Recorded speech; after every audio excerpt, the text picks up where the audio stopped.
Now that we made our one-line diagram, let's start with switching over load flow analysis mode and run a simple load flow.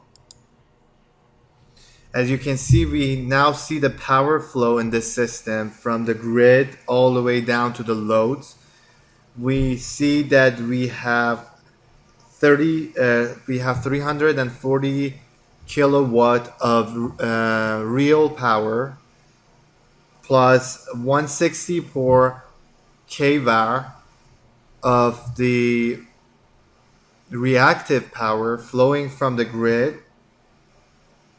And on the other side of the secondary side of the transformer, we see the power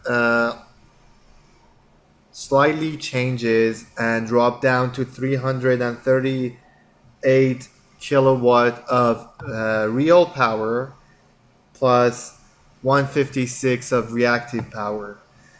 And then when we get to that point that we are going to distribute this power on the first branch, which is a 63 horsepower load, we see that we have a flow of 59 kilowatt of real power plus 27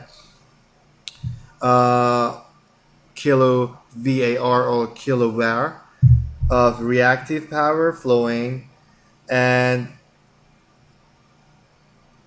the second branch for the 75 horsepower has the 70 kilowatt of real power plus 31 kVAR, and so on and so forth. We get to the new loads, which are the 50 horsepower loads, 2 air compressors, which are the new scope of work that we're adding to this MCC, existing MCC, which each have the 47 kilowatt of real power plus 22 kVAR, which is the reactance or reactive power.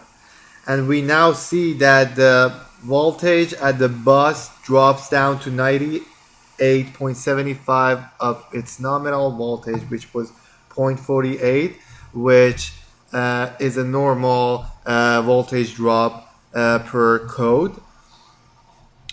Again, if we want to change the display and show different results next to our one-line diagram, we may click on display options icon, and we can now change the result units. As you can see, in this case we have kilowatt combination of real and imaginary power.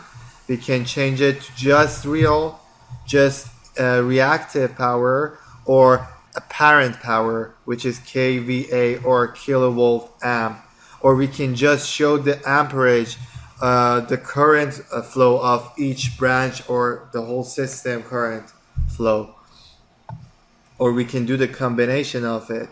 So you can play around it. And also for the bus voltage, we can see the magnitude percentage of the bus voltage is selected. You can change it to the unit level or the kV or V. So now let's put it on volt, and let's change the power flow from the combination of real and imaginary power to the current in terms of amps, and click on OK to see what would be the changes on the one line. Now you can see that we have the current flow from the grid is 53 amp.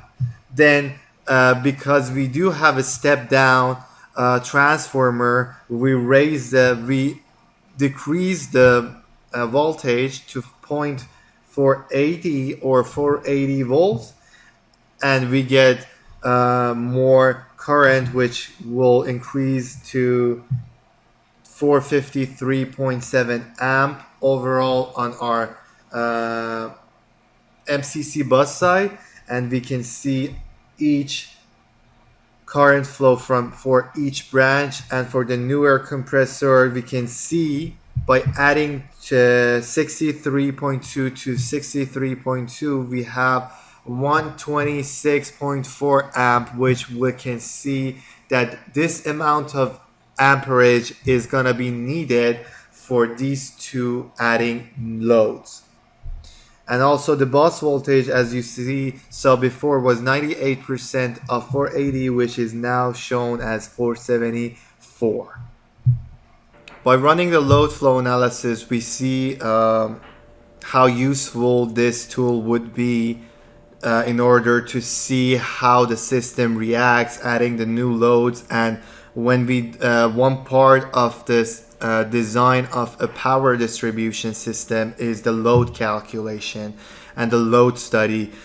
We need to know that how much demand would be needed to add on the existing capacity of the loads. In this case, in this MCC, we have to weigh the things around to see by adding the two newly added loads, are we going to achieve and are we going to exceed the capacity of the transformer, the bus, and so on and so forth. So ETAP would give us good information needed to run that study and see how this new design works.